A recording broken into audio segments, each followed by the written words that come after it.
James, how you doing? Dave, how are you? I'm doing really good. What's been going on? Oh man, I'm finer than frog's hair. What hadn't been going on? We're getting ready to Louisville is hosting a WWF pay-per-view on Sunday. We have a big event at the Louisville Gardens with Ohio Valley Wrestling coming up on June 23rd. We've got a new broadcast affiliate here in the Louisville market, the WB affiliate, that is actually now the most powerful WB affiliate in terms of their transmitter in the United States. They're beaming to over 1 million homes in the area, and we are just we're in the process of talking to them about a 2-hour special on Saturday night, the night before the Garden Show. That would be June 17th. Really? History and legal wrestling type thing? Yes, it's going to be a preview. Wow. The Gardens event is called the Rock and Rumble. That's on Friday night, June 23rd, and we're going to have a 2-hour special as a preview to it on the WB station here in Louisville on Saturday night. I believe it's June 17th. So everything's going excellent. Have you noticed a big difference? I mean, how many weeks have you been on the WB? Because I noticed you mentioned, was it 3-4 weeks now? Yeah, this weekend will be the 4th show. Okay. And have you noticed a difference as far as just response so far? Yeah, quite a bit. A lot more people. And also the Gardens event is a co-promotion with Clear Channel Radio here in town, and they own the top 2 rock stations in town along with 6 other radio stations. And we have a couple of their on-air personalities that are becoming recurring personalities on our television program. So over the past couple of weeks, everybody in town is, well, I can't say everybody. That would be a slight exaggeration. There's probably a couple of sick and shut-ins that aren't talking about us, but a lot of people are talking about OVW. I just got off the WHAS News, which is the ABC affiliate here in town, did a little thing on the WWF coming in and their relationship with Ohio Valley. And so we're getting a ton of mainstream publicity in this town over the past few weeks. Now, as far as, one of the main things of Ohio Valley, maybe even the main thing, is a territory for development of WWF personnel. And you're basically getting the guys firsthand. I mean, when they go to the other places, they may have experience. You're getting guys, in many cases, with no experience. Yeah, and you have some guys that have a lot of experience. Of the newer guys, I mean, what's kind of your feeling on guys that maybe have never even had a match that you think maybe someday we should look out for, like, I don't know, like a Shelton Benjamin or some people like that? Yeah, well, I was going to mention his name. Actually, all of the guys that we've got here right now, with the exception of a young man named Randy Orton, who's Bob Orton Jr.'s son, he actually has not even started yet. He came down and made a class and found a place to live, and he'll be back in soon. Everybody that we've got has had at least a couple of matches now. One guy that we've got in training who is a tremendous look named Dave Batista tore his bicep in training real early, and he is in the process of rehabbing that, but he even had a couple of matches. So everybody's had a couple of matches now, even though they're in the middle of their training, and I think we've got some tremendous prospects. Shelton Benjamin, I think, is going to be probably the star of the class. He was a NCAA All-American. He actually was one of the wrestling coaches at the University of Minnesota, and just a tremendous athlete, great body, and really has the eye for professional wrestling, and has been a fan all his life. Grew up in North Carolina watching Ric Flair, and so you can't have any better role model than that, and I think he's going to be the star of the class. This guy's a natural, and he's going to be phenomenal. He's been training now probably 2.5 months, and I just have tremendous hopes for him. The poll question for today, or for yesterday, was which of these should be the strongest candidate for this year's Pro Wrestling Hall of Fame? And I was very surprised at the results. We got 5 choices here, and anyway, the first choice was Steve Austin, who got 6%. Chris Benoit, who got 6%, Mick Foley, who got 45%, Shinya Hashimoto got 5%, and Shawn Michaels got 39%. And if it was me, just my opinion, and this is nothing against any of the other guys, because they all deserve it. But to me, Austin stands out. Austin's the biggest wrestling star of our era, and I mean, I might put Foley second, but I couldn't put anyone ahead of Austin. I don't know. What do you think, Jim? Well, what was your criteria that was for the Hall of Fame? For the Hall of Fame. I thought the Hall of Fame criteria was they had to be in the business a certain amount of time, blah, blah, blah, blah, blah. Yeah, well, these are guys who are all past 35 now. Okay. I wasn't looking at age. I was looking at years in the business. Well, certainly, yeah, then I'm surprised at Austin's low percentage. I'm surprised at Shawn Michaels' high percentage, but a lot of those people must not know him personally. But got to say that, I can't argue with anybody choosing Mick Foley, and obviously that's a sentimental choice based on Austin may be the biggest wrestling star of this or any other era, for that matter, in terms of revenue from all sources. But, Mick Foley is just, he is of all athletes, of all stars in this business in history, I think he is the one that's connected with people as just a guy that you want to like as a friend. That's the only way I can describe it. I would agree. I think he has that quality that comes through no matter what, and I think that's probably why he would get a high vote as well as his talent. Yeah, I think everyone likes him. I think he absolutely belongs on a lot of levels. And the book being the icing on the cake, but even without the book, I think he belongs. But somehow, if I was going to pick one guy of that 5, I just think that Austin's credentials. It's a guy who, he carried the business. Mick Foley was. And he carried the business to its probably greatest level of success, and maybe Rock will surpass him, and all that. But Foley was a guy who was there with him, but he wasn't the guy carrying the thing. And Michaels was one of the guys on top during a period where things weren't quite as good in the ring. Shawn Michaels, phenomenal performer in the ring. I would say better performer in the ring than Austin, but if you look at, like carrying the business, turning the WWF around, right. It wasn't Michaels who did it, it was Austin who did it. I think you've got an element there of people say, okay, Mick is retired, and even if Mick does come back for some type of special event or something, or, whatever in the future, still we've seen, Mick's closing moments as the Mick Foley that we remember, due to physical conditioning, et cetera, and whereas I think they still think that Austin has another day, and hopefully he will, because, it's a shame to see a guy, even if he obviously doesn't need the money, it doesn't need the recognition, it's a shame to see a guy, end his career that early. So I'm sure that Austin will have another go-round or two. Okay, I also want to make mention that this is our question for the weekend's poll. It is, do you think WCW has been guilty or not guilty of not giving ethnic minority talent a fair chance? A, yes across the board. B, yes in some cases because they had closed minds. C, not really sure. D, not really, maybe with an exception. E, absolutely not. So, anyway. Does minority talent include great wrestlers who are not friends of Eric Bischoff's or Vince Russo's? I think we're just using ethnic minorities this week. But I know what you're saying. WCW has added so many minority groups to the standard ones, because basically, you mentioned Malenko, Benoit, Guerrero in the earlier segment. There's a lot of minorities in WCW now, including poor guys who are never going to get a break because they're not the right size. They don't live next door to the right people. Yeah, I know. I want to go through this. I hadn't actually read this, but this is from J.S. Dillon, which is not J.J. Dillon. And it just goes, I know you're a big fan of the show Friends, as am I. Actually, for whatever this is worth, I thought the episode of Frasier last night was tremendous. Friends was all right. I rarely watch those shows, but it was the season finales, and obviously looking at the ratings those two shows did, they were through the roof. So I didn't watch as much of SmackDown as usual. But anyway, for the rest of the summer, I don't have to watch any of those shows, just SmackDown. Anyway, watching the season finale last night, I began thinking about how the big three bookers would have written the finish for the show. Vince would have booked it exactly the way it ended. Chandler would have gotten Monica, the fans and viewers would have been sent home happy. If Paul Heyman was booking, the 6 stars would have resigned, and he would have had the audience chanting, you sold out at them during the whole show. And if Vince Russo had booked it, neither Richard or Chandler would have gotten Monica, as David Arquette would have come in and snagged her just to play off a real-life storyline that made no sense. That's pretty good. And Russo would have beat the other guys up with a baseball bat. I was thinking he was going to say that Russo would have gotten her, but actually his makes more sense. I also want to really quickly mention, and this was an interesting question here too, the XFL is going to be on Sunday nights on UPN, 7 to 10 p.m., during the February through April. So that would mean that the XFL games would be going head-to-head with WWF pay-per-views once a month and with WCW and ECW pay-per-views, because the same time slot, right? Because the pay-per-views are 8 to 11. So, yes, they will be going head-to-head. So I don't know what that means. I guess we'll find out. we got a full bank of calls. I have this giant stack of emails for you, so we'll go to the calls first. We'll go to Fred in New Jersey. You're first up with Jim Cornette.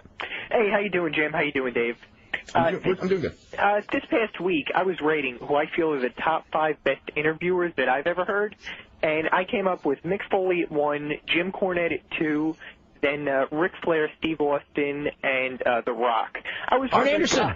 God bless you, by the way. Thank you. Arn Anderson. Well, yeah, where is Arn? You know, Arn Anderson. I wanted to put Anderson in place of The Rock. It's just the reaction that The Rock gets from his interviews is so tremendous.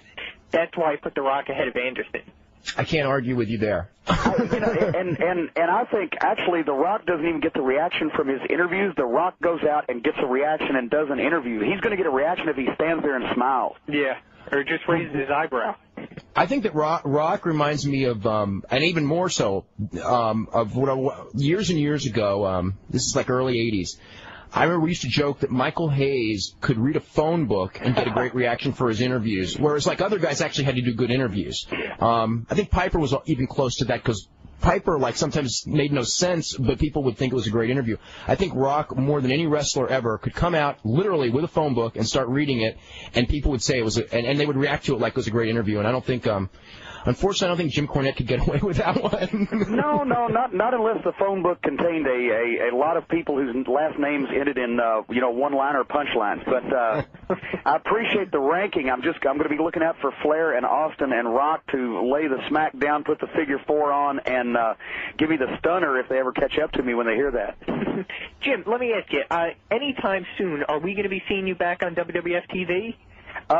Only if it's shot in Louisville. My immediate and long-term plans include never leaving the city limits except if absolutely necessary. You're disappointing me now. But you can get Ohio Valley Wrestling tapes on ovwrestling.com. Go to the website, and then you can buy me on videotape. Okay. I'll make sure I do that. I already have the shoot tapes from our video. I think they're fantastic. Truthfully, I don't even remember which one that is, but if it's me and it's great, I'll take the compliment. Actually, you made 3 of them. Wow. Yeah. In fact, you're in one of them too, Dave. I'm in one of them? That may have been one of the Smoky Mountain Fan Week tapes. Oh, okay. That may be what that is, because I don't recall actually doing something on purpose for Rob, but that I don't want to think because I wouldn't, but, just didn't happen. Okay, thanks a lot, guys. It was good talking to you, Jim. Thank you. Okay, Fred. Let's go to Matt in Vancouver. Matt, you're next up. Hi, how's it going? It's going good. Really good. Jim, how's it going? Very good. There's this question that's been bugging me for so long. They said that there's heat between you and Paul Heyman. I'd like to know how that started and if it's real. Oh, my God. Well, first of all... It started on the day they were both born. Yeah, but, I was born a small black child in a log cabin. And basically, Paulie and I had...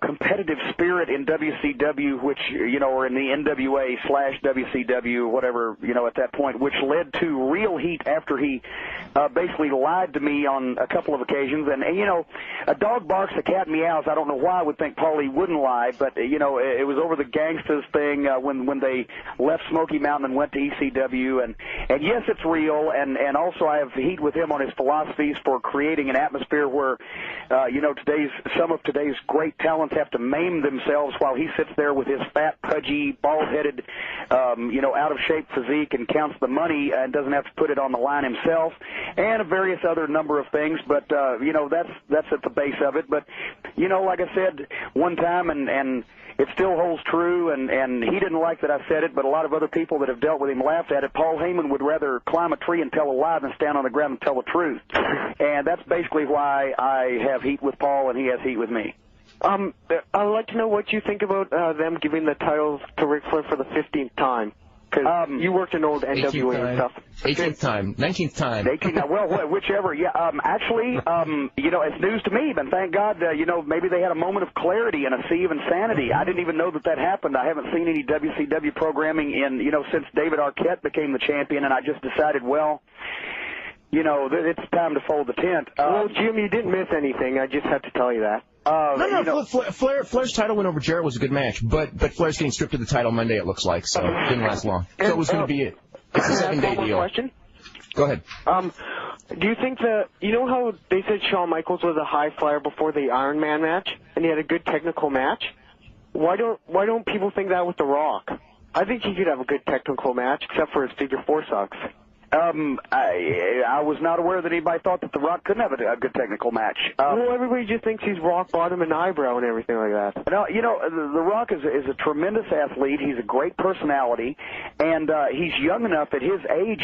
He's a phenomenal. He was a prodigy in this business as far as how quickly he learned the basics, and then how quickly he got to be polished, and how quickly he learned psychology. And you got to remember, this guy's still in his 20s. The great wrestlers of this business usually all got that acclamation or whatever. I may be like Lex Luger and making up words here. When they were in their 30s, because it takes that long really for guys to learn the ins and outs of this business. And so I think he's only going to get better. And I'm convinced that The Rock his talent is going to live up to, if it already doesn't, his personality and his hype. Well, thanks for my questions, and I hope you do very well in OVW. Thank you very much. Bye. Okay, let's go to Ryan in Pennsylvania. You're next up. Hey, guys, how you doing? Real good. Jim, I was wondering, the last caller said the heat between you and Paul Heyman. Now I was wondering, I know you appeared at ECW Arena a couple of years ago. Who convinced you to appear then? Chris Candido. Candido? Basically, Chris had called me and arranged. That's another example of Paul Heyman lying.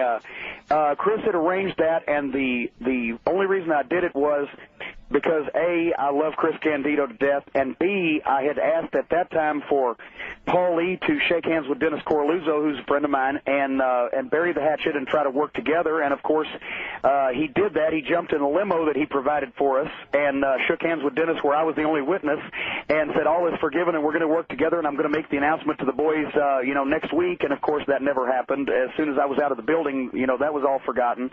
Once again, I did it for the sheer fun of seeing Paulie have to shake hands with Dennis Coralluzzo, because I figured he was going to lie about it, and he did.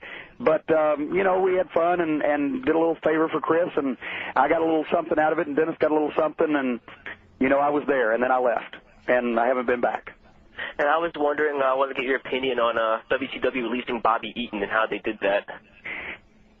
Actually, it was typical WCW, and I got a lot of things I would like to say, and I could say more about it after, say the next, after the next 6 weeks or so. That's when I could say more about that, because I figure after that they can't penalize Bobby in any way for anything that I might say.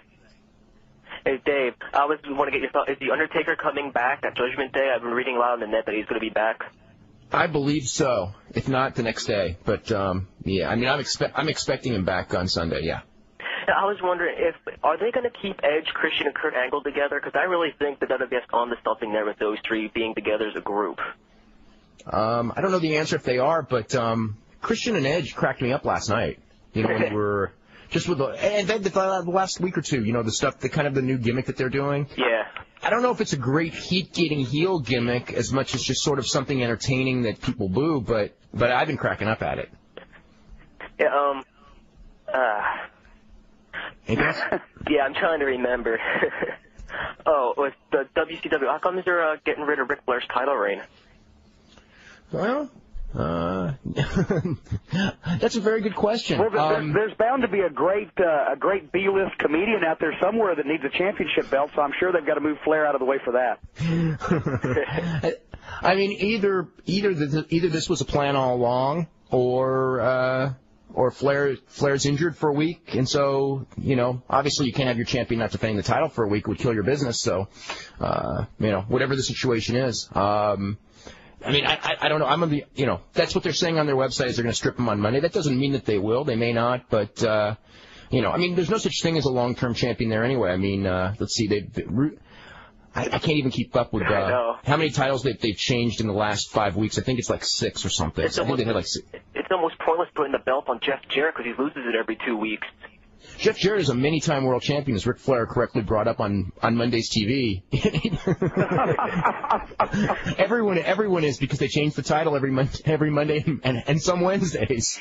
I'm betting on Kimberly to be the next WCW champion, actually, because I figure there's only one thing that takes priority over Russo's insistence that championships should be devalued at all costs, and that's his sexual frustration in wanting to have transvestites, cross-dressers, and strippers with little clothes on bouncing around in a wrestling match that they're not prepared for. So that puts Kimberly right in line for a championship reign. You think Russo put it on himself before he does that with Kimberly, though? I think that Russo thinks if he was the WCW champion, it would probably devalue his importance because he would be a mere world champion instead of the power that bees. Oh boy. Is it WWF going to keep the push up of Val Venus now? I guess he's kind of getting one now. I don't know. I mean, I think that they, there's so much TV time. And sometimes guys just kind of got forgotten just because other guys are getting pushed, and maybe this is their way of getting him back into the mainstream. I don't think that they ever. I don't know, but I never heard anyone say anything particularly bad about him or that they had forgotten him. But they, for whatever reason, they hadn't done much with him in the last. I think he was out. He was out with an injury for a while, and I think that maybe just takes you out of the circulation for a while, and then you get worked back in. And they have so much talent now. I don't think they have to rush anything. What do you think of NWA Wildside? Actually, I've seen a couple of them, and of course, I was down to do that television. What was it? About a month ago. There's a lot of good talent down there. A lot of young talent, inexperienced talent, as almost everyone is in this business these days that are not with the, the big two, so to speak. I think it's got some pluses and it's got some minuses. I'm not really a fan of the, the hardcore genre, although we are starting, bulletin here, an OVW Hardcore Championship, which is going to be done a little bit differently than most of the hardcore titles, and there's going to be nothing set on fire and no mousetraps. But I think there's a couple of real good kids down there, and I also got a chance to see a guy that I've been a fan of for a long time. He's an independent wrestler from over in North Carolina, Timber the Lumberjack. He was down there at the taping that I saw. And, I really think this kid is great. He just needs to find, somebody to let his talent develop. Also, there's a kid named A.J. Styles down in Wildside and another young man named Onyx who is a good technician. So there's a few guys down there that I think are really, really, they have a future. They have potential. Real quick, I want you to mention what you've got on the show in June, the big one at the Louisville Gardens. So it's like the 30th anniversary of wrestling in Louisville? Yes, as a matter of fact, for all of you historians out there, it was June 1970 that Nick Goulas and Roy Welch opened up live professional wrestling in Louisville at the Louisville Gardens, which was known as the Convention Center then. And there'd been no live wrestling of any major league affiliation since the early 60s. It was part of Dick the Bruiser's territory, the Indianapolis circuit back then. And it had been kind of dormant, so it was opened up in 1970. And this is the 30th anniversary of wrestling at the building. And the Louisville Gardens, this is kind of an interesting trivia note, has hosted more live professional wrestling cards than any other arena in the country over the past 30 years. Really? And, yes, because when you take into consideration that they had weekly matches for 28 years straight, and then the OVW events that have gone on over the past year or so, a year and a half or so at the Gardens, I would be glad to be challenged on that, but I did a little research, and I can't come up with another one. So we're going to have What would you think would be second, Nashville Fairgrounds or? No, because actually Nashville wrestling over the past 30 years has been in 3 or 4 different facilities there. And the Mid-South Coliseum weekly matches, ceased in the mid-'90s when they went to the Pipkin building, and then there's been matches at the Cook Convention Center, and blah blah blah. So I think we've got it. And anybody out there in the rest of the program who wants to challenge that, let me know. But at any rate, we're going to have a 30th anniversary show. It's going to be all of the OVW talent. We're going to bring some of the legends in, including the fabulous Jackie Fargo, who was, in my mind, he and Lawler maybe neck and neck, but for the first at least 5 years of Louisville wrestling and a lot in the 60s in Nashville and Memphis, etc., Jackie Fargo was God in this part of the country, the most popular wrestler that ever appeared here. And the one thing about it is, while everyone else has been both a heel and a babyface, Jackie Fargo was never a heel in this territory after he established himself as the top guy, and he just, the most popular guy you can imagine in any wrestling territory. He was immense in Nashville and Memphis and Louisville. We're also going to have Stan Lane and Steve Kern, the Fabulous Ones, who were the most popular tag team in the history of Louisville. Dutch Mantel's going to be back, and also we're going to have a lot of WWF talent, including Mick Foley will be here for a Golden Circle ticket holders autograph session, and he'll be a special referee. Kane will be here, D'Lo Brown, Al Snow, Mark Henry, Bull Buchanan, Kurt Angle, who that's a match that I'm dying to see. Kurt Angle, the 1996 Olympic gold medalist, as everyone knows, will face the Collector, who wrestles here in Ohio Valley Wrestling. He was a 1993 NCAA heavyweight wrestling champion, and the last time that Angle and the Collector met was the 92 NCAA championships, and Angle won that one, and they've never had a rematch. But they will have that there here on June 23rd, and it's going to be a tremendous night. 10 matches, a full lineup. We're going to have the hardcore title match between Trailer Park Trash and Flash. Al Snow, as I said, will be here, and also, just a tremendous night all the way around. It's going to be history. It's going to be the present day. It's going to be the future with the OVW stars. And one match, Dave, this is going to steal the show. Rico Constantino will team with WQMF Radio's Charlie Steele. He's the afternoon drive time man on the #2 rock station here in Louisville against Slick Robbie D and Tony Vanetti from the Fox, who is the #1 rock and roll DJ in town. And I think that was going to steal the show because Vanetti and Steele are watching a lot of old Briscoe funk tapes.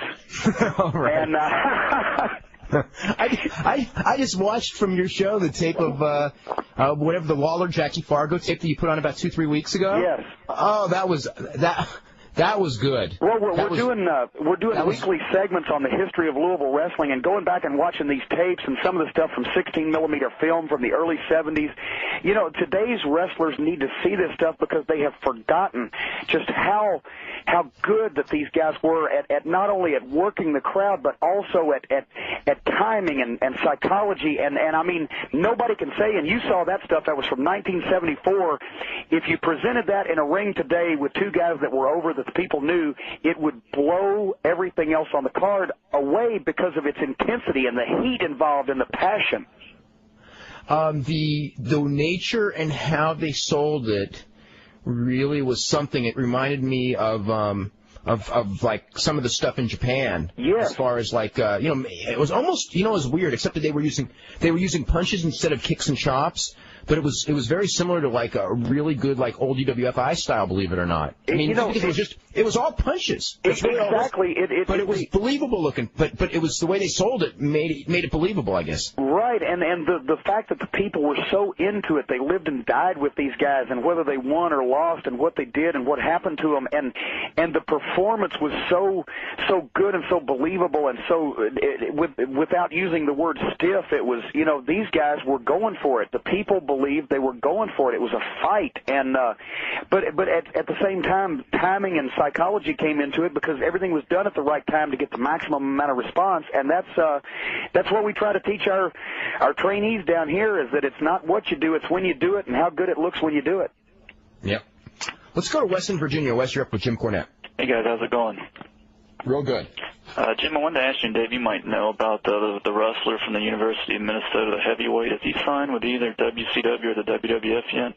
Brock Lesnar. Yeah, I was going to ask for Dave to call his name. I do not know. The only the last thing that I heard was in the Observer, as a matter of fact. I know that Shelton, who is from the University of Minnesota, Shelton Benjamin, one of our guys down here, obviously is close with this guy, and hopefully that will make a difference because from what I've heard of him, he has a lot of potential.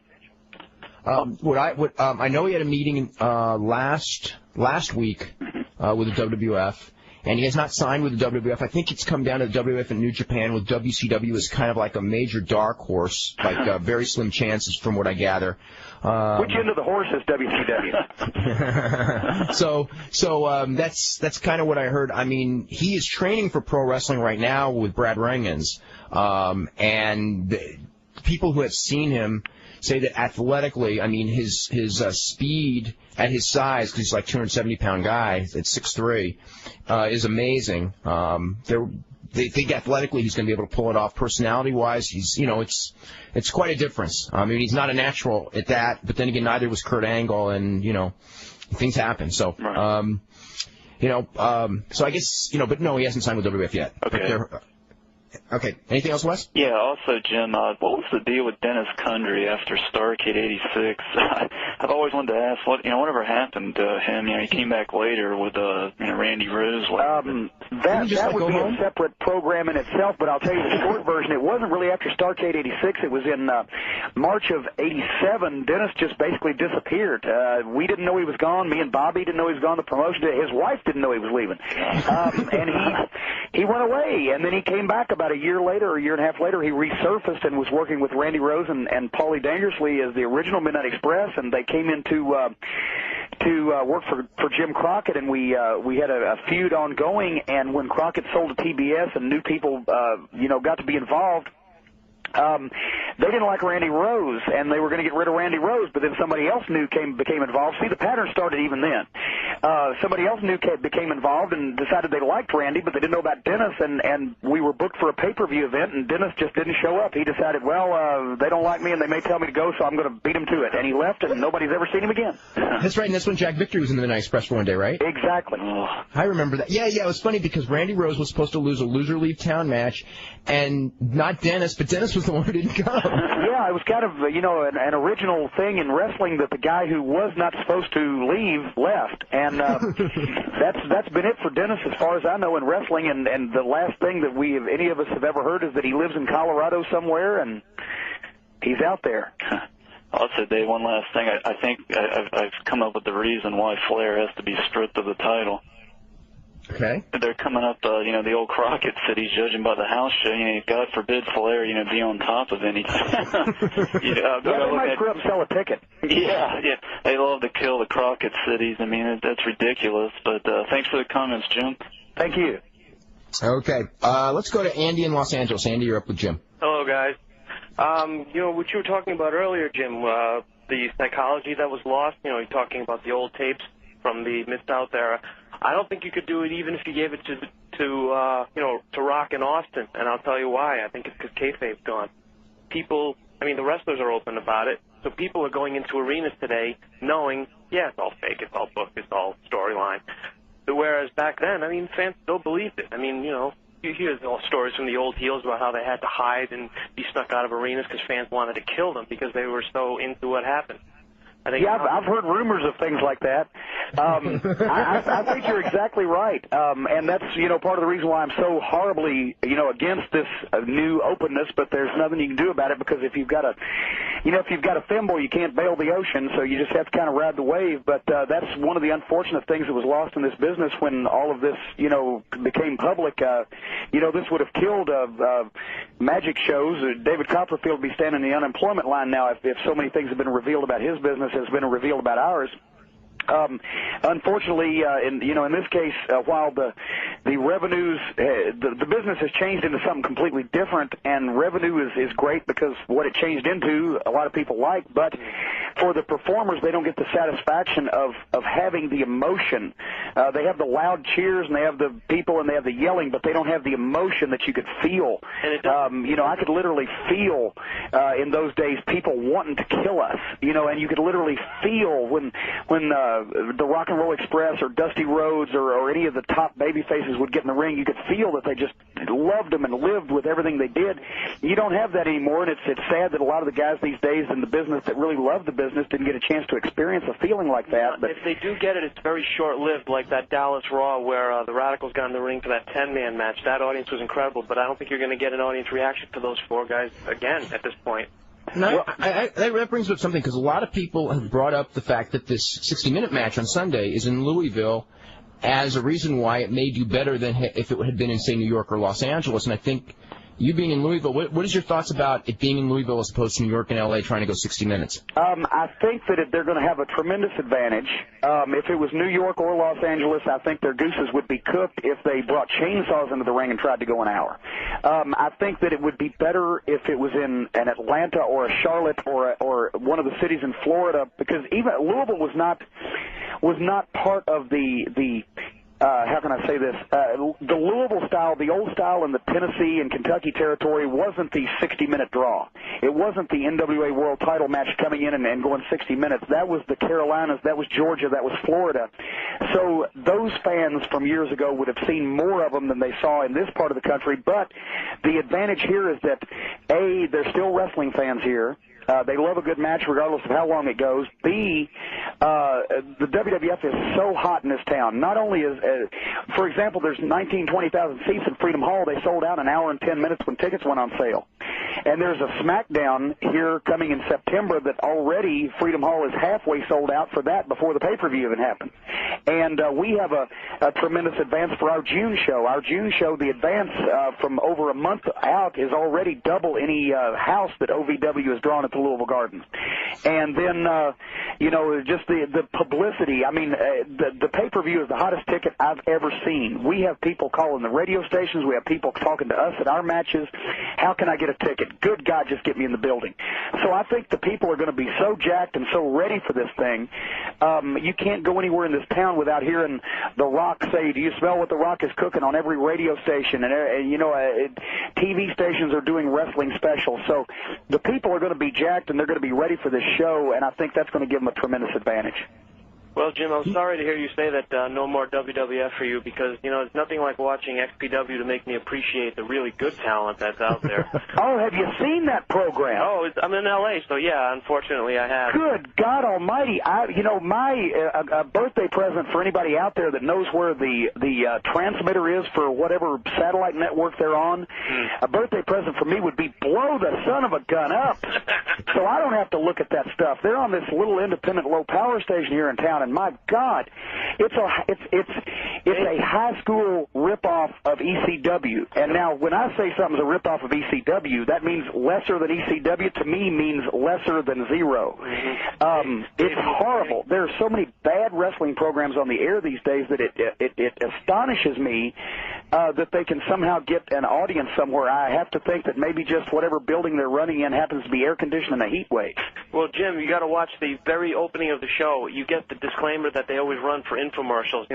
The following paid show is we make no claims about the whatever. Like when they run a typo infomercial for half an hour, that same disclaimer that runs in the beginning, that runs out here, which means that they're basically buying one whole block of the show to put themselves on the air. They're only advertisers of themselves. Yeah, there's a couple of wrestling programs out there right now on television that I think they would do wonderful business and get a lot of calls and a lot of response if they gave away free blindfolds, with proof of viewing.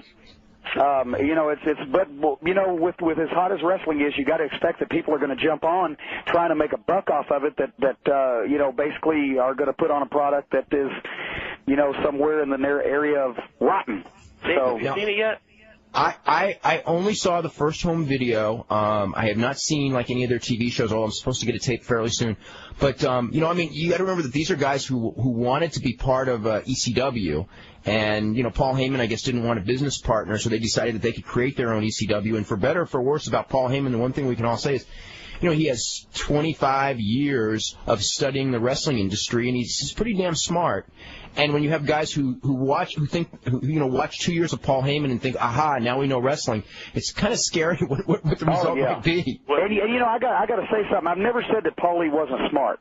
He's very smart. As a matter of fact, sometimes he's too smart for his and everybody else's own good. But he's a smart guy, and he knows how to put on a television program.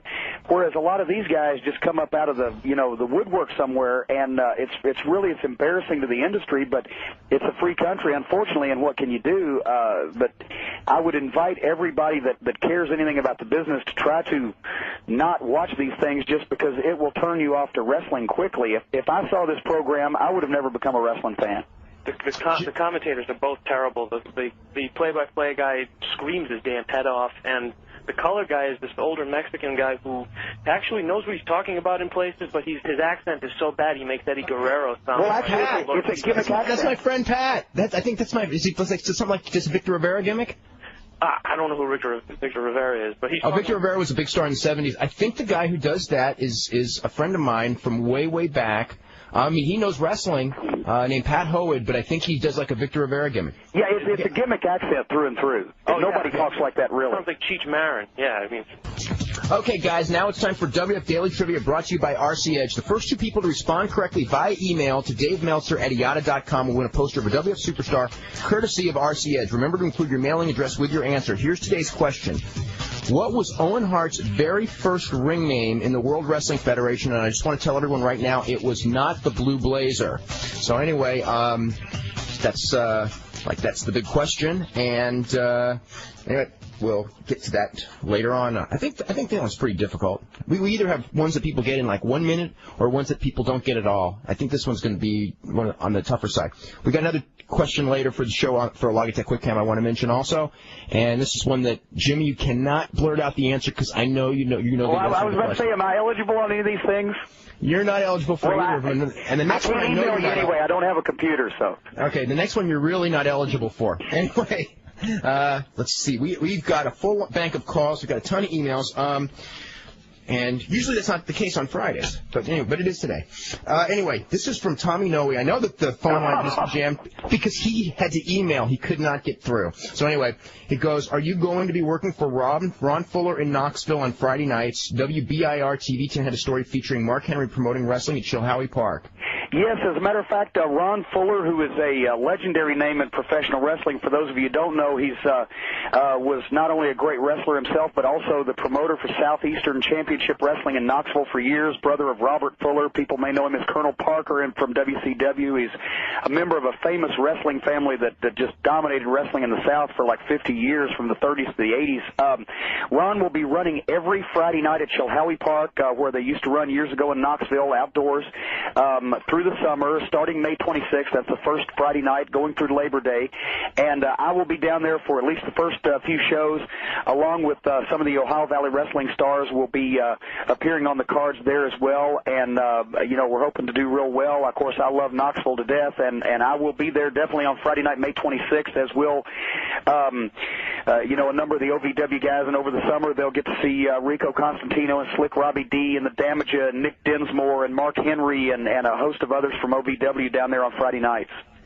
Well, you also got invited to dinner when you're in Knoxville, so that's excellent. And I'll tell you what, his mother is a tremendous cook, is Tommy Noe's mother. I'll say that right now. I think I knew that. I think I've heard that story before. This is a question that goes, this intrigues me, being that I was actually at this show and I have no idea what this is about. So I guess, what did you think of the incident that took place in the main event of Starrcade 1986 between Ric Flair and Nikita Koloff? I just remember them having a pretty good wrestling match. Yeah, I'm trying to think. I don't know what incident, and I was there. I don't remember an incident either. I was there too. And also, were you angry when Bossman didn't catch you and you broke your leg? Actually, I didn't break my leg. I wish I had. It would have been easier because that would have healed. I tore my anterior cruciate ligament, screwed up the cartilage, chipped the meniscus, the whole 9 yards. No, I wasn't. After I watched the tape, the University of Alabama football team could have caught me. You fell too fast. Yeah, and the sun got in his eyes, and Bubba was never a pitcher, or never a catcher, never a good baseball player, I'll say that for him. No, he was kind of going to break my fall, and he didn't, but, I might have killed him when I landed, so. Let's go to James in Seattle. James, you're next up with Jim Cornette. Hey, guys, how's it going?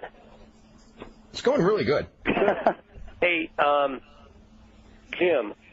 Is it true that you used to run the Bob Armstrong fan club back in the early 70s? As a matter of fact, God, that's a good trivia question. Yes. You did? I didn't even know that. I thought I knew everything about you. Yes, because what happened was I basically belonged to every fan club that I could find for every wrestler that I could find, subscribed to every newsletter, every fan bulletin, etc. And I was a frustrated writer. Of course, later on I got to do wrestling magazines and things like that. But when I was like 13 or whatever, the guy that ran that had to give it up due to other commitments or whatever, and asked me if I wanted to take it over, and I did for about a year and a half. And it was fun doing the bulletins, and of course then due to my nature of excess, I started doing these 20-page legal-sized bulletins with news from every wrestling office in America, and a combination of the dues would have been phenomenal to actually pay for what I was producing. And when I got more involved in photography in the wrestling business here, I had to give it up. But it was fun because I got to do a bulletin and be my frustrated journalist side came to the front. By the way, Jim, did you hear about Jumbo Tsuruta? Did I what now? Did you hear about Jumbo Tsuruta? I'm just wondering. No, I did not. He passed away Saturday. Oh my God! Yeah, I did. Yeah. I had no idea what happened. He was undergoing. He was in the Philippines. I guess one of the things was he was trying to stay out of the United States or Japan because he, I guess, didn't want to call attention to the fact that he had cancer. Oh. And he was in Japan at a cancer hospital until April, and I guess he got worse, and so he went to Australia to partially stay out of the limelight, and also to wait for a donor because I guess it's very difficult. He needed a new kidney. Oh. And so he's waiting for a donor, and a donor showed up in the Philippines. He went to the Philippines, had the surgery Saturday, and bled to death after the operation. Oh my! Well, now how could you bleed to death after an operation in a hospital? I don't know. It's the Philippines. As soon as I heard that story, I don't know if you saw the Andy Kaufman movie, but I thought of Andy Kaufman going to the Philippines for his cancer. Yeah, I sure did. Well, I did not know that, and I'm sorry to hear that. Yeah. James, anything else? James is off. Okay, we're going to go to Chris in Halifax. Is the caller there? We're going to go to Chris in Halifax, Nova Scotia. Hi, guys. How are you? Really good. I'm just calling. Actually, I have two things to ask you guys. I just had some names of some wrestlers. I was just wondering what they're up to, if you know it all. We can try. Blackjack Mulligan? That's a good question. Do you know what's up with Blackjack Mulligan? I do not know. The last I heard, he lived down in Florida, and haven't heard too much about him in the past several years. Yeah, I don't know. I don't know either. Okay, Bob Orton? Bob Orton's living in St. Louis, and his son's going to be working for Jim. Right, yeah, Bob still lives in the St. Louis area, and of course he hasn't wrestled in the past couple of years, but his son, who is a tremendous prospect, will be starting with us shortly. All right, and how about Hillbilly Jim? Doesn't he work for WWF? Hillbilly Jim, as a matter of fact, lives outside of Bowling Green, Kentucky, where he has lived for years and years, and he still, to my knowledge, does a lot of PR for the WWF home videos. At least as of a year and a half or so ago, he was doing that. Oh, okay. And Dave, I just had a question or something to suggest for a poll. I'm not sure how you feel about it though, but for both. Or actually all three, ECW. Believe me, I need poll questions. Okay. WCW and the WWF. Maybe if you list a few wrestlers, who do you dislike seeing the most in the ring or on TV? And I'm just wondering if you do the WWF, can you put the Godfather and X-Pac there? No, I don't know that a lot of I don't know what people would think about that. I think X-Pac's pretty popular with a lot of people, and Godfather's the Godfather. What can I say? I mean, he's not there because he's a talented wrestler, but he's there because he gets the big pop walking, at the beginning of his match. Yeah, got it. Okay, then that's it. Okay, let's go to Dominic in Virginia. Dominic, what's going on? David, Jim Cornette. Shame you weren't on last week, but still. Believe me, I would have rather been on last week than what I was doing. No problem. Pretty much I give these to almost all of the legends who end up showing up here. Legends. That's a scary word, huh, Jim? I think of him as a legend. I remember... I mean, we got like Harley Race and Gene Kiniski coming up. I would consider them legends. Jim's just some guy that was a really good time. Yeah, and I'm hoping that I've got, at least a few more years of life before I enter that, I'll be 39 this year, Okay. And I thought you were much older, but... Don't say that! So does everybody else. All I remember was seeing you, when you guys were starting up in Mid-South, starting with the Rock and Roll Express. I remember that from years ago. I think I'm the youngest 3-decade star in wrestling. Just want to ask you this. Through your years of, you've pretty much seen all, done all, and all that, but who have you felt that has not really gotten... pretty much their due respect, the push because of, other things. I remember, Terry Funk was talking about, Eddie Gilbert, Lance Russell mentioned, Buddy Landell, but someone who really never got to that higher plateau who you thought should have, and also the role reversal, who do you feel got, superstar push and didn't deserve it. Not Sable. Oh, God. Well, Sable.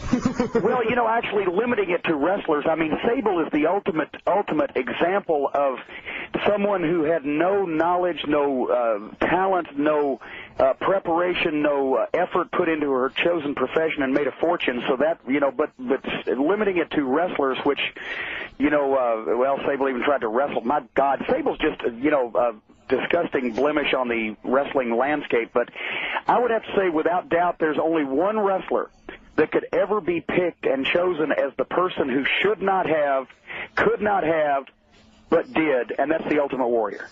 I think you can go no further. I was going to say that one too.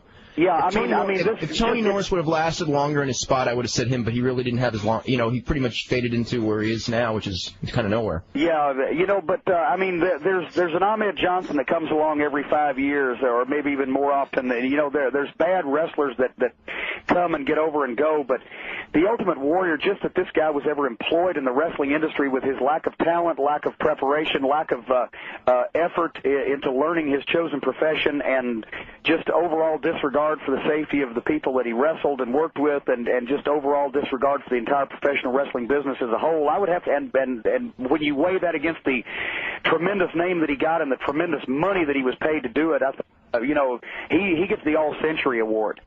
As far as a guy who didn't make it that should have, I mean, my God, that boggles the mind. You could literally go through stacks of programs or newspaper clippings of the past 2 decades, and you could pick out name after name of guys who, if they'd been in the right place at the right time and gotten the right break, they really could have gone somewhere. And the ones that you mentioned are great examples. And of course, I mean, a guy who's everybody's heard of, but who never really got the brass ring, Brad Armstrong. Oh, God, just a tremendous talent, tremendous person, tremendous personality, tremendous physique, the whole 9 yards.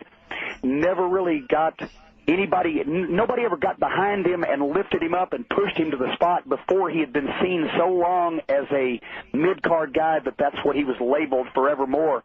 But, the whole Armstrong family, you can't find a more talented family anywhere in this business, but, he's a guy, and you could go back to the 70s and talk about Chris Colt, who was just a phenomenal wrestler that nobody ever saw, and, there's so many you can't really pick, but usually in this business, because of the number of people involved and the area involved, you can't pick one person. But boy, Warrior is right there. Warrior's there. He's the standout. All right, no problem. All right, gentlemen, have a good night now. Thank you. Okay, coming up, we're going to give away a webcam. Not just any webcam. It's the Logitech QuickCam Express, a plug-and-play camera that's a breeze to install and use for videos and photos you can email to friends and family just as easily as you send text. Web pages with streaming video just like you see here at IATA, and live video hookups. You can buy the Logitech QuickCam Express for under $50. Check out quickcam.com, but you can win one right here and right now. The first person who calls up and can answer this question that Jim Cornette knows the answer to, so you better be quiet. Who were the participants in the first ever scaffold match? And he wasn't in it. I just want you to know that, so don't call up about that one, because that's the first famous one, but it was not the first one. So anyway, this is a tough question. So anyway, if you call up, you can get to it. And I think I know where you got that trivia question from, but I'll remain silent. Well, that's what I actually knew it, but it did jar my memory. And considering you were on and I had to come up with a question, I thought it was sort of apropos. There you go. But we better hurry because the guy with the vibrating joystick is coming up soon. That's true. I also want to mention next week, Monday we're going to have Sheldon Goldberg on. Tuesday we're going to have John Muse. Wednesday we're going to have a taped show, and I believe, Al, is that right? We're going to have the Bad News Alan repeat from yesterday on Wednesday? Yeah, because I just want to if you did not hear the show, we probably had more compliments on that show yesterday with Bad News Alan than any show since when we had Bret Hart on the last time, or maybe even more. But that was Bad News Alan was a really good guest. If you ever do a radio show, you got to call him up, Jim. Very good. What was his main topic of conversation? There really was no topic. He just, we talked about, a little bit about the judo when he was in Japan and talking about the different territories, WWF, just very open about everything. Who he liked, who he didn't like. Kind of like the Dynamite Kid book. It's like it's all out there. He wasn't protecting anybody. You know what I mean? Sort of like when he wrestled. Guys, I apologize for interrupting. Dave, we have Jason from Nashville is going to take a guess. Okay, Jason from Nashville, you're first up for the trivia question. Coco Ware versus Bill Dundee. You know, that's really, really close, but it's not the right answer. All right. That actually would have been... He's about 10 years off. Next up is Harry from Las Vegas. Harry from Las Vegas. Oh, Harry's pretty smart. He may get this one. Harry, what is it? I'm pretty smart, but the other guy took my guess. Oh, man. I haven't been having a good week. Oh, well. Okay, thanks, dude. All right. All right, bye. All right. Anybody else there? Let's go to... anyway. Hold up. We got Adam from Brooklyn who's going to take a guess. Adam from Brooklyn, go ahead. Oh, hi. I think it's the Road Warriors and the Rock and Roll Express. No. Actually, they never even had one. That's right, because Midnight Express had them against both those teams, right? Right. Yeah. Well, and actually, if you want to know more history without giving away the answer, Bill Dundee and Coco Ware was not even the first scaffold match that Bill Dundee had. The first scaffold match that Bill Dundee ever had was against Jerry Brown, who was of the Hollywood Blondes. I did not. Now that I didn't know. That took place in a couple of different cities in this territory about 4 or 5 years before the Bill Dundee Coco Ware match. Wow, that one I didn't know. Okay, Dave, we've got one more on the line. It's Doug from Florida. Doug from Florida, go ahead. Hi, listen. Wouldn't it have been the Road Warriors and the Rock and Roll Express? God, why? They never wrestled each other. Come on, don't do this to me. They just asked that. The Road Warriors and the Midnight Express was the famous one at the Night of the Skywalkers at Starrcade. What is 87, right? 86. 86, okay. And we were with the Rock and Roll in 87. Right, because I was at that one when you fell off that scaffold, but that was not the first. And the Coco Ware Dundee match was in what about 82-ish? 82. Right? Okay, good. Dave, we've got one more. Gary from Nashville. Gary from Nashville, go ahead. Okay, it was Jerry Jarrett and Alan Green. Oh boy! What was that again? I couldn't hear him. Say it again. Jerry Jarrett and Alan Green. Incorrect. Jerry Jarrett and Al Green. That is incorrect. Oh, he's going to be really mad. Oh, he's going to be hot. He's going to be mad, man. That one. I think I got another one coming in. Hang on a second, guys. Okay. Who is it? Can I throw a question in before we? It's our buddy Mark from Connecticut. Mark, hey, I swear to God, Jim, Mark is really smart. Good. This is a tough one. And I don't know if this was said. 82, Coco Ware and Norvell Austin? No. You don't got it either. Man. I told you it was tough. Next time, for sure, Dave, next time. Man, I'm glad no one's calling from a certain city. Yeah, or I tell you, if you get another caller from Nashville, they might be closer, but... Yeah. It's by the way, just so that doesn't throw anyone off, it was not in Nashville. Anyone else there? Or should I just start going with some questions? Why don't we give that one more time, and then we'll go to the other callers that we have on the line. Okay, guys. It's just real quick. It's who was the participants in the first ever scaffold match? And you can get a Logitech QuickCam if you call up. But you got to call up. It's not an email question. Because of the difficulty of the question, do you want to give the date? 1973? No. Okay. 1971. 1971. Okay, there you go. Okay, let's go to Craig in Ontario. Craig, what's going on? Hello. Hello, James.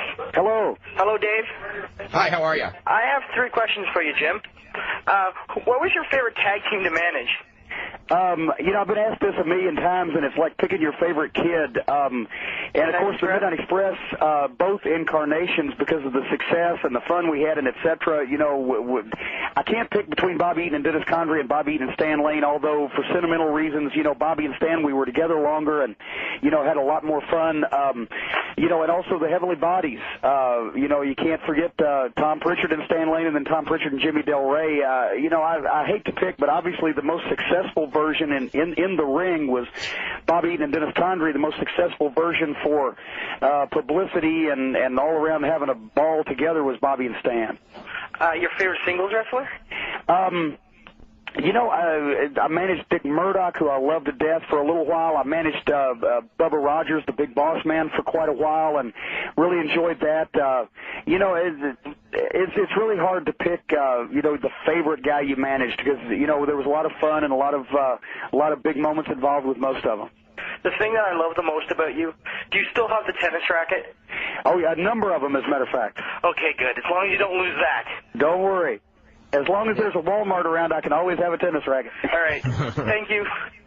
Al, any more callers as far as the question? Yeah, Jason from Nashville's going to try again.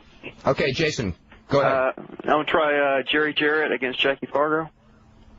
No. No? All right, thanks. No. Anybody else? Ooh. Oh. That one hurt. That one hurt. Move on to Mark here. Okay, Mark in Florida, you're next up. Gentlemen, how are you tonight? First of all, am I eligible to win the prize? Yes, you are. It's Jerry Jarrett and Don Green. Bingo! Oh, you're so smart. You got it. Bingo! You got Hey, you Jim, got it. Thank you. Jim, can't let this go as a Texas boy, even though I'm calling from Florida. I can't let something you said earlier go without a challenge. The Dallas Sportatorium, I think, probably had a much longer streak than Louisville. But now, remember my qualifier, over the last 30 years. From 1970 on. From 1970 to 2000. But as far as running weekly shows, the Sportatorium was running between Gray Pearson and Jim Crockett and Bob Meister, and then a couple of guys that ran after well into 98. But how long has it been since there's been a show at the Sportatorium? But how far did Louisville go back? It was torn down. We started 70, and that's when Louisville started with 70. All right. It would be close, though, if you actually looked at numbers. And Mark, by the way, I know which Mark this is, and one of my favorite Marks. You know what? Okay, you know what? I just thought about something. It might be real close, and it might even be the Sportatorium, because the Sportatorium sometimes had run twice a week, right, Mark? Yeah, like when they were doing TV tapings. They would not only would they run televisions on Friday night and Saturday. Right. Ooh, now that's a very good point. That's a good point. I just remembered those Saturday morning TV tapings at the Sportatorium that they did for many years. That's a very good point, but now then we have to go back and pick nits and say we said major arena. Hey, if you read the After magazines, the Sportatorium was a major arena. But did the Harlem Globetrotters or Elvis Presley or Earth, Wind and Fire ever play the Sportatorium? Yes, Elvis Presley did play the Sportatorium. Elvis Presley did play the Sportatorium. I know that too. That's right. Go ahead. Son of a gun, come to think of it, you're right about that too. Okay, I defer to Mark Nolte, and I will forevermore be impressed by your encyclopedic knowledge, my friend. I don't know if that's a good thing or a bad thing. You got to go on TV. You got to go on TV next Wednesday and go, the Louisville Gardens, one of the two major arenas that has held the most wrestling cards in the last 30 years. And I tell you what, I will even go further. But the only one that's still standing. I will qualify it next week by saying the Louisville Gardens, has hosted more professional wrestling matches over the last 30 years than any major arena in the country made out of concrete.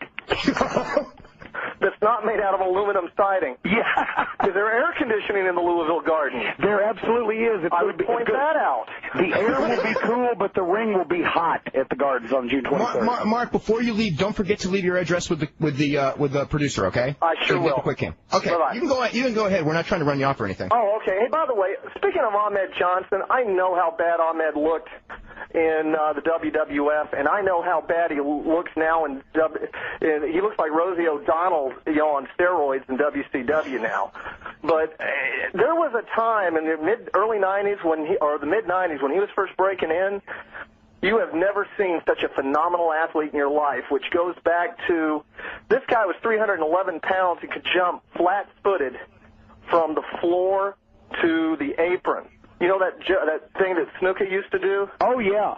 Oh, no doubt about it. Ahmed was a tremendous athlete. Wrestler, let's go back to Tom McGee for the great athlete, great wrestler contradiction. Oh, but again, it just points out how important attitude is. Oh, yeah. As soon as Tony Norris got some recognition, I've never seen a head get inflated so quickly, and it ruined him.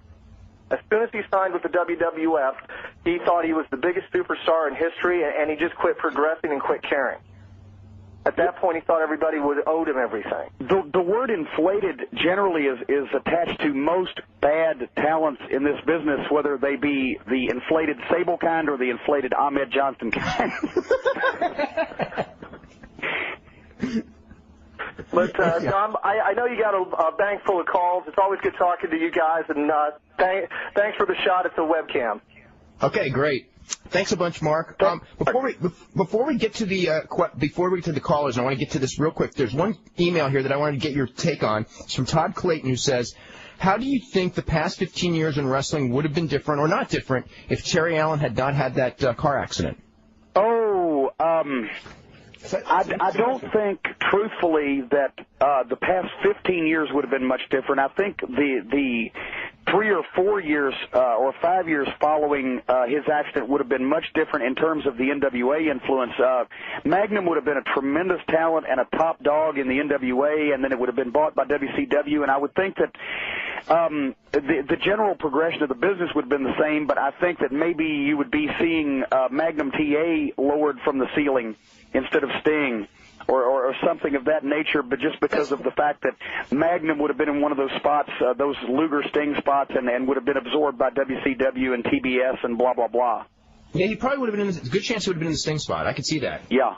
Yeah, because they're actually the same age, even though people would think of Magnum as being much older. They're actually, him and Sting are the exact same age. Yeah, Magnum made a tremendous name for himself, but when you think about it, as far as being pushed in a top spot in this business, it was a 3-year run from 84 in Mid-South to 86 in the NWA. Let's go to Jim in Nebraska. Jim, what's going on? Yes, how you doing? First of all, thank you for having Mr. Cornette on. He's long been one of my favorite brains in the business. Well, thank you. And we're both from Kentucky originally, or I'm originally from Kentucky. What part? I am too. Jamestown. Okay. I'm from Louisville originally. Oh, yeah. I was the first voice of the old ICW with Randy and all. My God. Really? And your name again? Jim Helm. I remember you. I watched you. Yeah, a little ugly short guy. Yes. At any rate, I want a shot at the scalpel deal. Oh, man, you're too late. The last guy just got it. Okay, I didn't hear it. I'm sorry. But go ahead. Did you have it right or not? Well, no, I had Irish Mike Clancy and Frank Tarzan Hewitt with Nick Lewis' promotion. If that's true, we're in trouble. Boy, they didn't call it exactly that. I think they called it a then we're okay. match. I called it a what? A carpenter's match. Wow. But it was on a scaffold. Well, that would be news to me and probably everybody else living. Wow. Yeah, that was in the late 50s. Wow. Good night. Well, we may need documentation on that one, or you may have to give out 2 prizes, Dave. Well, I was just a pretty young then myself. I'm 54 now. At any rate, this is directed toward Mr. Cornette. And like I said, I love some of the gimmicks. I used to book some myself, and may again one of these days. But is he the one that did Mr. Cornette, did you originate the baby bottle gimmick? Oh, Lord, no. No. That has been done many times over the course of history. I think it's probably been lost to the sands of time as to who did it first, but it was done before I was born. Oh, okay. Well, I think you were the first one I ever seen doing it. So, and how about losing midget wears a dress? Did you do that one? No, I have worn dresses many times, as a matter of fact, in my private life, but several times in public in the course of a stipulation. But now I don't know about the midget twist. That's an interesting one. Wow.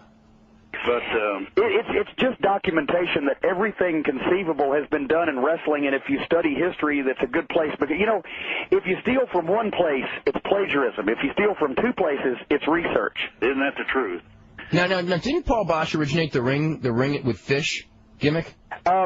I think Houston went through a phase in the 40s where they did a number of things, and 50s, the loser washes the donkey, and the ring filled with mud or jello or snow or fish or what have you, because it was a fishing area as well down there. I think it was in Galveston. But that Houston in the late 40s, early 50s, they did some strange things, and as a matter of fact, I'm hesitant to say a lot of them out loud for fear that they'll be repeated on next week's Monday night telecast. My last question, sir, is why didn't Rip Rogers go further than he did? Rip has worked for every major promotion in the last 20 years, and every part of this country and Canada, and he's our local legend here, and basically it's because he never liked to suck up, never liked to kiss ass, and never liked to be politically correct, because Rip's a different kind of individual, and he just rubs a lot of people the wrong way, and so that's attributable to why he never really got featured a lot of places, because they were scared of the son of a gun. Because he had hellacious talent. Oh, tremendous talent, tremendous athlete. The last time I saw Rip Rogers, he was sleeping. They'd come in from a road trip. You know Dale Mann, TNT? Oh, yeah. Okay, old Dale Mann deal. He was sleeping in a bin, I believe, in an old garage waiting to go on the next trip. But at any rate, I plan on getting back to Kentucky this year, and I always like the matches you promote. Well, thank you very much. Hey, if you get a chance, come to Louisville Gardens June 23rd for the Rock and Rumble. Oh, you got a big deal going there, huh? Big deal. We've talked about it the first part of the program, and I know Dave's running low on time, so I'm sure he'll give everybody updates on the most important independent wrestling extravaganza of the summer as the weeks go on. Well, good deal. With you doing the job, I'm sure it'll be great. Thank you very much. Fellas, thank you for the show. We're subscribers to the Wrestling Observer. Thank you very much. I always appreciate thought it was called a KFA sheet for years, but I guess it's not. But it's been called that. It's been called a lot worse than that here. Okay, you guys, we're like totally out of time. I want to thank Jim. I want to thank you very much for doing the show. This breezed by too quick, and we got to get you on again real soon because I had this stack of emails and we never even made a dent in it. And anyway, we will be back Monday at 6.